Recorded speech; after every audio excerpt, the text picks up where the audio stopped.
कहानी रहस्यमयी आवाज। एक लड़का जिसका नाम कवि था, वह एक छोटे से गांव में अकेला रहता था। गांव के किनारे बसा उसका घर एक घने जंगल के पास था, जिसे लोग भूतिया जंगल के नाम से जानते थे। गांव में एक किस्सा बहुत मशहूर था कि उस जंगल में कई साल पहले एक औरत की हत्या हो चुकी थी और तब से उसकी आत्मा उस जंगल में भटकती रहती है। कवि उन कहानियों पर विश्वास नहीं करता था, लेकिन एक रात उसके जीवन में अजीब घटनाएं होने लगी। वह आधी रात के समय अचानक नींद से जागा। चारों तरफ सन्नाटा था, पर एक धीमी आवाज उसके कानों में गूंज रही थी। आवाज बहुत दूर से आती हुई लग रही थी, मानो कोई रो रहा हो। कवि ने इस आवाज को अनसुना कर दिया और सोने की कोशिश की, पर आवाज गहरी होती गई। दूसरी रात फिर वही आवाज सुनाई दी। इस बार कवि ने हिम्मत की और खिड़की के पास जाकर देखा, तो उसे दूर जंगल के अंदर हल्की सी रोशनी दिखाई दी। बिना कुछ सोचे समझे वह घने अंधेरे में घर से बाहर निकल पड़ा और हर कदम के साथ उसकी धड़कन तेज हो रही थी।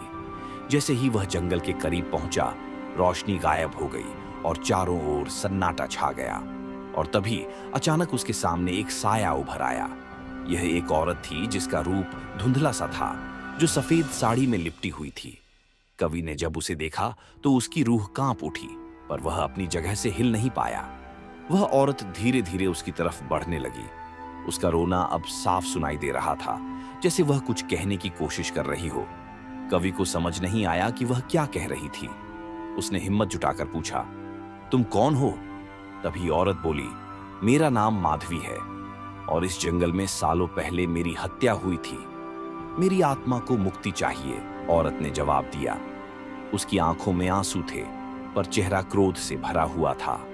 कवि ने डर के बावजूद भी उसे शांत करने की कोशिश की और बोला, मैं तुम्हारी मदद कैसे कर सकता हूं?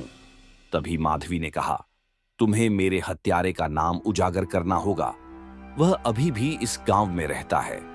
कवि यह सुनते ही वापस दौड़ा और अगले ही दिन गांव वालों को यह बात बताई। गांव के बुजुर्गों ने पुरानी फाइलें खंगाली और पता चला कि माधवी के पति ने ही उसकी हत्या की थी। यह सच्चाई उजागर होते ही माधवी की आत्मा को शांति मिली और वह जंगल की रहस्यमयी आवाजें हमेशा के लिए थम गईं। नेक्स्ट स्टोरी के लिए सब्सक्राइब कर सकते हैं। Thank you.